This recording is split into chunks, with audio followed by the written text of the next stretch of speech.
Salat sunnah berikutnya adalah tahajud.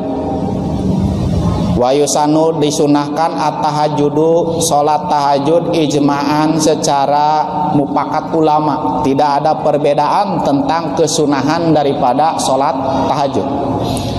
Wa huwa atanapulu lailan ba'da naum. Sering banyak orang yang bertanya, apa itu sholat tahajud? Boleh enggak sholat tahajud jam 7 setelah isya?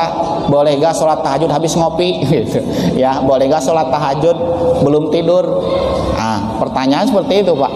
Masih baik nanyain kapan sholat tahajud? Ya. Sholat tahajud itu adalah at-tanapulu, sholat sunnah lailan di waktu malam. Jadi nggak ada sholat tahajud jam 12 siang gitu. Ya, atau di pagi hari nggak ada. Jadi sholat tahajud itu dikerjakannya lailan di malam hari, ba'da naum setelah tidur. Garis bawahi malam hari setelah tidur. Jam berapa? Pokoknya setelah tidur. Begitu. Setelah sholat isya, Bapak tidur, bangun jam 9, mau tahajud silahkan. Ya. Bapak jam 9 tidur, bangun-bangun jam 10, mau sholat tahajud silahkan. Yang penting ba'da naumi setelah tidur. Qala Allah Ta'ala, karena firman Allah Subhanahu wa Ta'ala, dalil daripada sholat tahajud itu adalah wa minal laili fatahajjad bihi nafilatan asa ayyab asaka rabbuka maqaman mahmuda. Sebagian daripada malam fatahajjad bihi, maka tahajudlah engkau di malam itu nafilatan lak, sebagai sunnah tambahan, sebagai sholat sunnah tambahan untukmu. Maqaman mahmuda asa ayyab asaka rabbuka maqaman mahmuda. Ya, dengan engkau sering melaksanakan tahajud, sholat di malam setelah bangun tidur, maka maqaman mahmuda, Allah akan jadikan engkau ditempatkan di tempat yang tinggi, di tempat yang terpuji. Makanya kalau kita pengen mulia, istiqomah sholat tahajud. Seperti itu, Pak. Ya, sering sholat tahajud di malam hari, maka insya Allah di siang hari akan diberikan kegembiraan, keceriaan.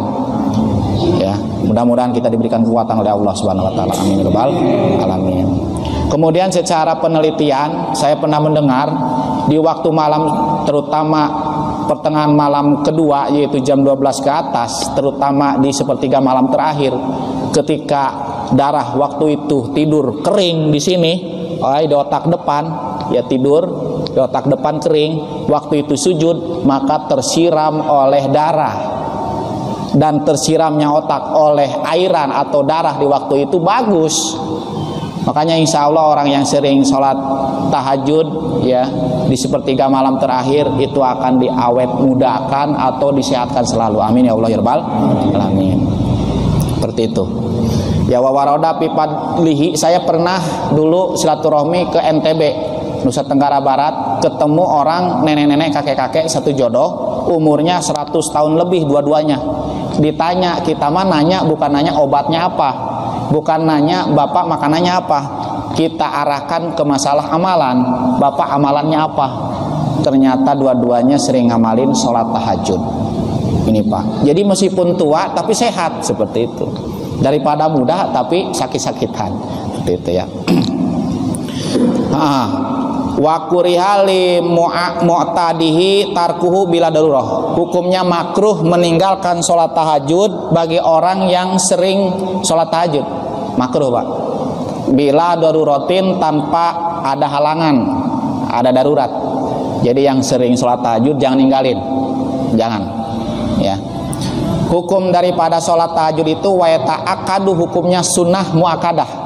Sehingga yang dikatakan sunnah muakadah ini sunnah yang sering dikerjakan oleh baginda Rasulullah meskipun Rasulullah di perjalanan. Namanya sunnah muakadah. Kemudian juga namanya sunnah muakadah itu ketika ditinggalkan maka akan terjadi hukum makruh. Dan ketika sering orang mengerjakan hukum makruh lagi dan lagi, pernah saya bahas, itu ngerinya nanti mati dalam keadaan su'ul khotimah. Seperti itu. La yakilu bi sholati fil lail ba'da naum walau rakaataini. Supaya hilang daripada kemakruhan, maka minimal semalas-malasnya sholat tahajud itu kerjakan 2 rakaat. minimalnya semales-malesnya gitu ya. Kenapa? Karena li'admi fadli dzalika, besar keutamaan sholat tahajud ya. Jadi banyak sekali keutamaan daripada sholat tahajud. Apa keutamaan daripada sholat tahajud? Ada hadis afdhalus sholati ba'dal maktubah sholatul lail. Sebab seutama-utamanya sholat setelah sholat fardu yaitu adalah sholat di malam hari. Salah satunya adalah sholat tahajud.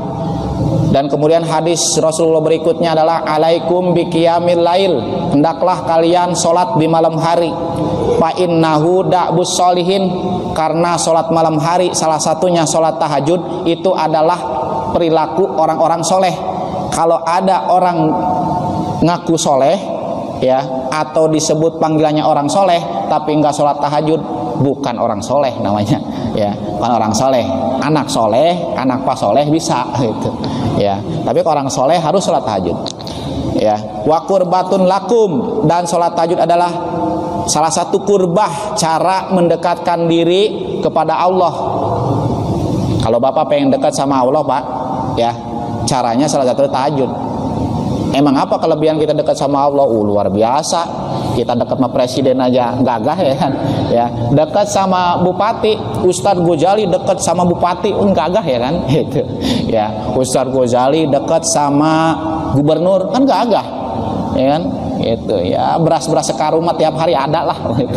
Kiriman ada gitu kan, gagah gitu. Ustadz Ghazali kempes kantongnya, telepon gubernur ya, dekat hati begitu. Meskipun jauh jarak tapi dekat hati. Begitu juga jarak hati kita sama Allah itu dekat bagaimana? Memang Allah itu adalah dekat dengan kita ya, bihablil warid, lebih dekat min hablil warid daripada urat leher, dekatnya Allah. Tapi dekatnya Allah dengan hati kita ini masalahnya. Memang secara hakikat Allah dekat, tetapi hati kita dekat enggak nih? Kita sendiri yang akan merasakan dekat enggaknya. Seperti saya sama istri saya sekarang kan dekat Pak ya, jauh di mata dekat di hati, seperti itu. Bagaimana supaya jauh di mata dekat di hati? Kurbah ibadah salah satu mendekatkan diri kita pada Allah yaitu adalah sholat tahajud. Sehingga dengan dekat dengan Allah maka hidup akan berkah. Kemudian sholat tahajud juga itu wamuk makparatun lisai'ah, pelebur dosa, waman hatun anil ismi, pencegah daripada dosa. Pak, kalau kita di siang harinya ingin terhindar daripada maksiat, dosa, laksanakan sholat tahajud. Wa matrodatun lidai anil jasadi, menolak penyakit yang hinggap ke tubuh. Corona, misalkan corona, sholat tahajud aja Pak, sholat tahajud gitu ya, tertolak itu penyakit ya. Tiap penyakit ada obatnya. Saya tambahin sedikit ya, ilal bengkung, kecuali bongkok gitu ya. Bongkok kakek-kakek nenek-nenek pengen jadi muda nggak ada obatnya ya. Semua penyakit ada obatnya gitu. Ada obat secara medis, ada obat secara amalan. Salah satu obat secara amalan atau spiritual sholat tahajud. Sholat tahajud maka insya Allah yang namanya corona tidak akan hinggap ya. Wa matrodun lidai, menolak penyakit. Kemudian hadis Rasulullah, ayuhan nas absus salam wa atimut ta'am, hei para manusia sebarkanlah salam, atimut ta'am ya, berilah makanan pada orang lain, wasilul arham, sambungkanlah silaturahmi, wasalu bil lail, salatlah kalian di malam hari. Salah satunya adalah salat tahajud. Wan nasun yamun, di mana waktu itu orang-orang pada tidur, bangun salat tahajud. Tadkhulu al jannata bisalam, dengan begitu kamu akan masuk surga dengan salam kesejahteraan, begitu.